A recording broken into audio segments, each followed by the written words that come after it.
it was around the same time that, it was in college that I started spending a lot of time on YouTube. This was the era of the New Atheists. Yep. I don't know how much role the New Atheists played in your all's lives, but Richard Dawkins and Christopher Hitchens and Sam Harris became heroes of mine. What was the fourth guy's name? Daniel Dennett. Yeah, he was one of they called him the four horsemen of the apocalypse.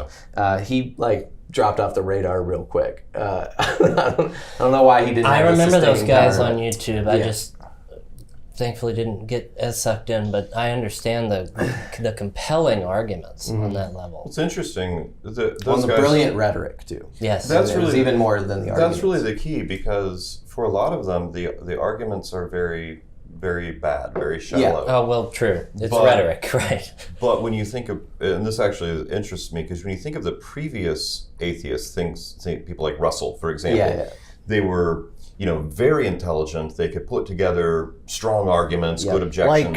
Like Russell's argument, it wasn't right for Christ to curse the fig tree. What did the fig tree do, and why I'm not a Christian? Which is some good arguments. Alex O'Connor's argument now, but replace the fig tree with pigs. But, yeah, exactly. But I think that's, I think the four horsemen, I guess I kind of call them like pop atheists. Right. And I think that even though their arguments weren't as good, I think they had a bigger impact just due to the popularity. No doubt about it. Like, you listen to Hitchens, and from a philosophical perspective, it's pretty lame, but man, he scores some zingers in his rhetoric. I love Chris Hitchens. I pray for him. I hope he's in heaven. I think he earnestly, on some level, wanted to be good. Why were they called the Four Horsemen? There was four of them. Yeah, they were bringing about the apocalypse, the death of God. Oh my God. I think they probably named themselves that. Probably. Let's be honest. Wasn't it the four horsemen of the New Atheism, right? Yeah. I feel like there was one. It was. I don't know if it was called a podcast back then, but there was one session they did on YouTube where they were four in the same room together. I don't know how. I don't think I've ever that seen that. Yeah. happened very often. Anyway, my favorite was Christopher Hitchens, as I sort of mentioned just now.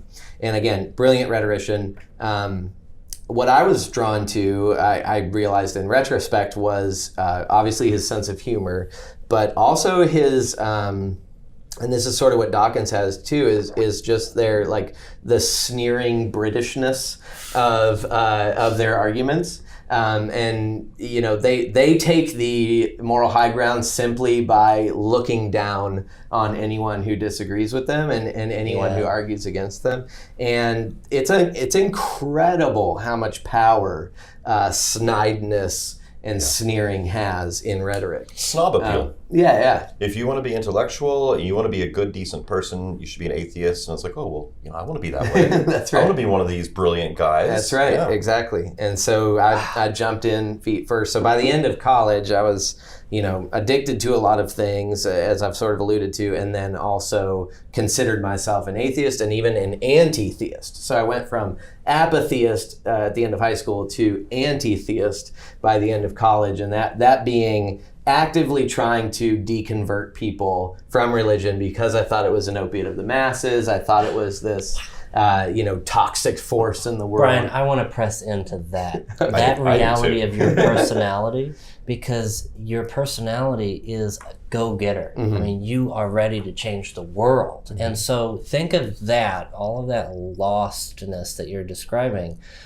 It is misdirected desire. You were, in fact, searching during that time, even with the drugs, even with any of it, right? And still evangelizing. And still evangelizing. I Your agree. heart Yep. was for evangelization. It's both misdirected but also twisted. Mm-hmm. And it was about untwisting those lies so that then you could direct it the way you obviously are today. I mean, that's brilliant, what God was allowing in your life so that you could give you the ability to see what you see now.